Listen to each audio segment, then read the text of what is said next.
नमस्कार दोस्तों, स्वागत है यूट्यूब चैनल अद्भुत भक्ति ज्ञान में। बंधुओं, आज हम आपको बताने वाले हैं कि अगर श्री कृष्ण यदुवंशी थे तो उन्हें ठाकुर जी क्यों कहा जाता है। तो आइए जानते हैं बंधुओं।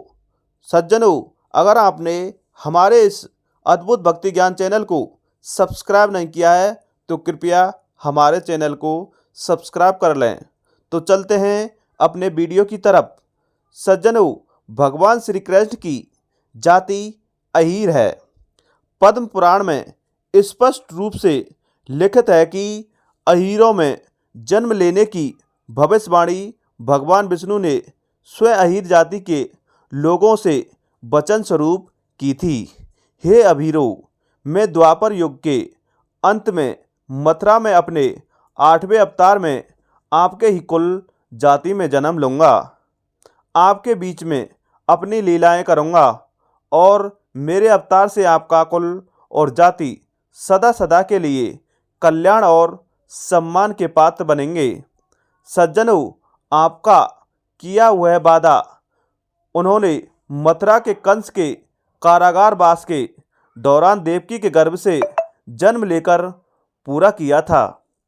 सज्जनों, कंस के डर से उनको गोकुल स्थानांतरित किया गया, जहां वो वासुदेव के संग गोत्रीय भाई नंद और उनकी पत्नी यशोदा के यहाँ अज्ञातवास में लीलाएं करते रहे और असुरों राक्षसों का नाश किया। सज्जनों, गर्ग संहिता और भागवत पुराण में वासुदेव ने गोकुल के नंद, यशोदा और सजातीय और भाई भाभी से संबंधित किया था। सज्जनों, वासुदेव की दूसरी पत्नी रोहिणी भी उनके यहाँ ही कंस के भय से अज्ञातवास कर रही थी। जब श्री कृष्ण को मथुरा से गोकुल लाया गया था, यहीं उसके पुत्र बलराम, पुत्री सुभद्रा का जन्म हुआ था। सबसे प्रामाणिक माने जाने वाले पुराण विष्णु पुराण में भी भगवान कृष्ण ने स्वयं कहा है कि उनकी जाति के लोग गौ पालन करते हैं और उनके पास ना कोई स्थायी घर है, ना कोई कृषि योग्य जमीन, जिस वजह से उनको अपने पशुओं के साथ चारागाह और आवास की तलाश में यत्र तत्र प्रवास करना पड़ता है। सज्जनों, अंत उसके द्वारा इंद्र को पूजना औचित्यहीन है, क्योंकि उनका घर तो गोवर्धन पर्वत है, जिसकी तलहटी में उनके पशु विचरते हैं और यही पशुधन जाति जीविका हुआ संपत्ति है। यही अहीर जाति कालांतर में चंद्रवंशी क्षत्रिय के नाम से जानी गई, जिसमें यदु का जन्म हुआ। पिता ययाति से मतभेद होने पर उन्होंने अपने वंश के लिए चंद्रवंशी शब्द प्रयोग प्रतिबंधित कर दिए जाने का प्रतिज्ञा की थी।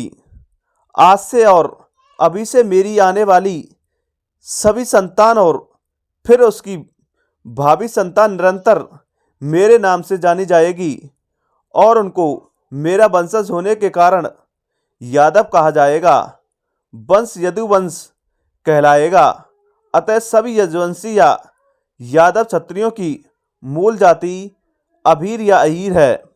अहीरों का ऋषि गोत्र भी अत्रि है और यादवों का ऋषि गोत्र भी अत्रि है। सज्जनों, अत्रि ऋषि उन सप्त ऋषियों में से एक ऋषि हैं जिनके पास कृषि और पशुपालन संबंधी समस्त ज्ञान था। सज्जनों, पुराणों में सप्त ऋषि ब्रह्मादेव के मानस पुत्र बताए गए हैं, जिसकी कुल संख्या 10 थी। मनु भी मानस पुत्र हैं, जिनके वंशज इक्ष्वाकु ने राजवंश की नींव डाली, जिसको कालांतर में सूर्यवंश कहा गया है।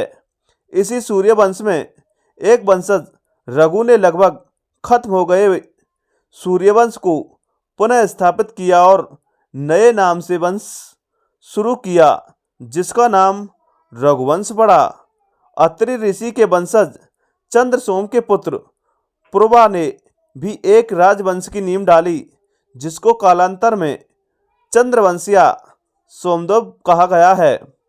सज्जनों, इसी चंद्रवंश या सोमवंश में चक्रवर्ती सम्राट ययाति के सबसे बड़े पुत्र यदु और यदुवंश का यादव वंश की नींव डाली थी और उसकी सभी भावी संततियों को भारतीय इतिहास में यादव कहा गया है।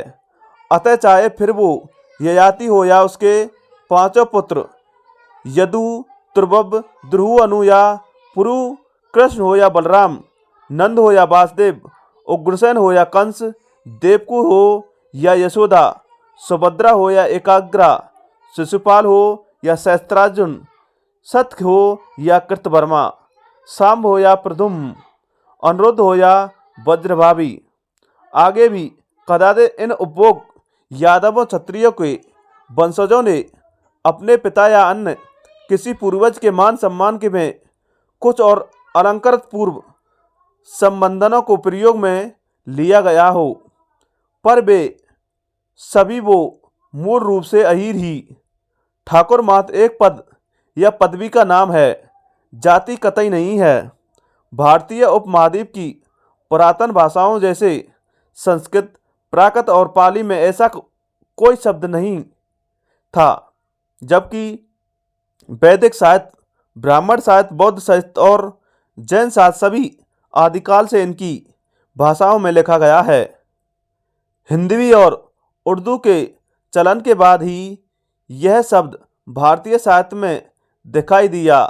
ठाकुर शब्द मूल रूप से तुर्की भाषा का है, जो तुर्कों, ईरानियों और मंगोलों के साथ भारत आया था। हिंदवी और उर्दू साहित्य तुर्कों, मुल्लवों और राजपूतों के दरबारी कवियों, शायरों, चारणों और भाटों द्वारा रचित वो साहित्य है जिसकी आप प्राचीन साहित्य ही नहीं मान सकते। अगर दोस्तों यह वीडियो आपको पसंद आई हो तो कृपया हमारे चैनल को लाइक करें, शेयर करें। इसी के साथ जय हिंद, जय भारत।